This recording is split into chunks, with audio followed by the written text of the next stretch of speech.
آسمان کے دروازے کتنی بار کھولے جاتے ہیں تو چلیے بتاتے ہیں۔ ہر رات آسمان کے دروازے 3 مرتبہ کھولے جاتے ہیں اور جمعے کی رات 7 مرتبہ، جبکہ عرفہ کی رات 9 مرتبہ کھولے جاتے ہیں۔ عرفہ کے دن کا اتنا بڑا مقام ہے۔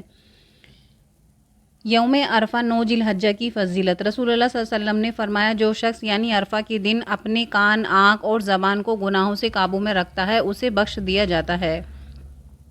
ام المومنین حضرت عائشہ صدیقہ رضی اللہ عنہا فرماتی ہیں، مجھے پورے سال کے دنوں میں سے عرفہ کے دن روزہ رکھنا سب سے زیادہ پسند ہے۔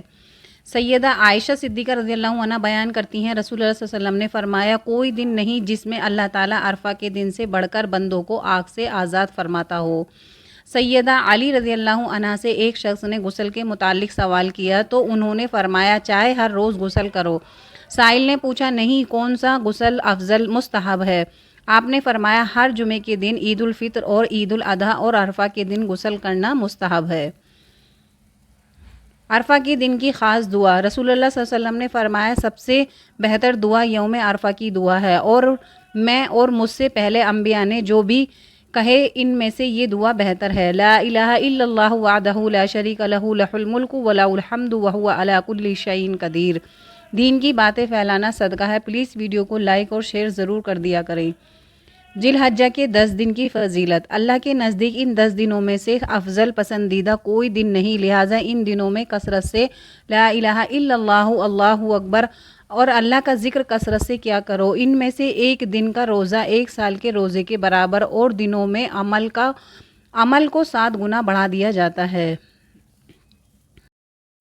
عرفہ کے دن جب اللہ کی رحمت نازل ہوتی ہے تو شیطان اور اس کا لشکر روتا اور چلاتا پھرتا ہے اور افسوس کے ساتھ اظہار کرتا ہے کہ ہمارے تمام کیا ادھورا آج خاک میں مل جائے گا۔ سال بھر ہم نے جو کچھ کیا تھا، اللہ تعالیٰ کی رحمت و مغفرت سے آج کے دن سب برباد ہو جائے گا۔ تکبیرات تشریق۔ اللہ اکبر، لا الہ الا اللہ، واللہ اکبر وللہ الحمد۔ یہ وہ کلمات ہیں جنہیں تکبیرات تشریق کہا جاتا ہے۔ 9 ذی الحجہ سے لے کر نماز فجر سے لے کر 13 ذی الحجہ تک عصر کی نماز تک ہر فرض نماز کے بعد مردوں کے لیے قدرے بلند آواز سے، جبکہ خواتین کے لیے آہستہ آواز سے ایک بار پڑھنا واجب ہے۔ حج کا پہلا دن۔ غسل کرنا یا وضو کریں، حج کرنے کی نیت کریں، نماز فجر کے بعد احرام باندھ لیں، 2 رکعت نماز نفل ادا کریں، طواف 7 مرتبہ خانہ کعبہ کا چکر لگائیں، 2 رکعت نماز مقام ابراہیم کے قریب ادا کریں، آب زمزم پئیں، ظہر سے پہلے مینا کے لیے روانہ ہو جائیں، تلبیہ کثرت سے پڑھیں، مینا میں ظہر، عصر، مغرب اور عشاء ادا کریں، مینا میں تمام رات قیام کریں، اور اسی طرح حج کا ایک پہلا دن مکمل ہو جائے گا۔ حج کا دوسرا دن۔ حج کا دوسرا دن مینا میں ہے۔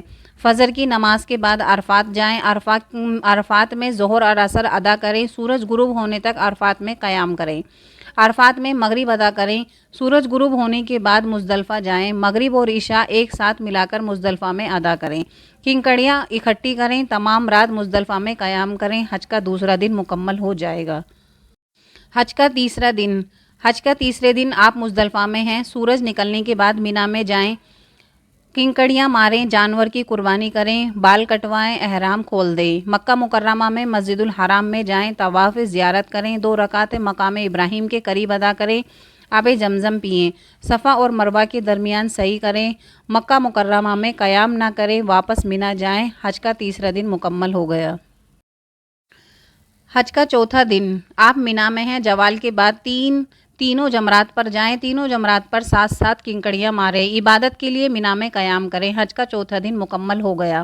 حج کا 5واں دن۔ آپ مینا میں ہیں، زوال کے بعد جمرات پر جائیں، جمرات پر 7 کنکڑیاں ماریں، سورج غروب ہونے سے پہلے مکہ مکرمہ میں چلے جائیں، الوداع طواف کریں، مکہ سے روانہ ہو جائیں، حج مکمل ہو گیا۔ ذی الحجہ کے 7، 8، 9 اور 10 تاریخ کو خاص کر اولاد کے حق میں دعا مانگنی چاہیے، کیونکہ ان دنوں میں حضرت ابراہیم علیہ السلام نے اپنی اولاد کے لیے دعا مانگی تھی اور اللہ تبارک و تعالیٰ نے وہ دعا قبول فرمائی تھی۔ اولاد کے علم و عمل میں برکت کی دعا کریں، اولاد کی زندگی، صحت و مال اور برکت کے لیے دعا کریں، اولاد کے نیک نصیب اور نیک جوڑے کے لیے دعا کریں، اولاد کے لیے اچھی صحت، فرمانبرداری کے لیے دعا کریں۔ پلیز آپ سب بھی دعا کریں. ویڈیو کو شیئر ضرور کر دیا کریں. تلبیہ کے کلمات: لبیک اللہم لبیک لبیک لا شریک لک لبیک ان الحمد والنعمت لک والملک لا شریک لک. ترجمہ: میں حاضر ہوں اے اللہ، میں حاضر ہوں، تیرا کوئی شریک نہیں. میں حاضر ہوں اے اللہ، میں حاضر ہوں، بے شک تعریف اور نعمتیں تیری ہیں اور سلطنت بھی تیری ہے، تیرا کوئی شریک نہیں بے شک. اے اللہ، اس سال حج کرنے والوں کے صدقے ہمیں بھی اپنے گھر کی زیارت نصیب فرمائے، آمین. حج والے دن روزہ نبی کریم صلی اللہ علیہ وسلم سے عرفہ یعنی 9 ذی الحجہ کے روزے کا پوچھا گیا تو فرمایا کہ یہ روزہ پچھلے 1 سال اور آنے والے 1 سال کے گناہ کا کفارہ ہے. حج شروع ہو چکا ہے. اللہ کے مہمان مینا کی طرف روانہ ہو چکے ہیں. صبح تک تمام حج اکرام مینا پہنچ جائیں گے. اللہ ہمیں بھی حج و مبارک نصیب کرے، آمین. صفا و مروہ: ماں سے محبت کرو کیونکہ ماں کی پریشانی دیکھ کر اللہ پاک نے صفا مروہ کو حج کا رکن بنا دیا. اللہ پاک ہم سب کی ماؤں کو سلامت رکھے، آمین. فرمان مصطفیٰ صلی اللہ علیہ وسلم نے فرمایا، جس نے ذی الحجہ کی 10 راتوں میں سے کسی ایک رات کو عبادت کے ساتھ زندہ رکھا، گویا اس نے سال بھر حج اور عمرہ کرنے والوں کی طرح عبادت کی. اس رات اتنی بڑی فضیلت ہے. اللہ 9 ذی الحجہ کا روزہ ہم سب کو نصیب فرمائے، آمین.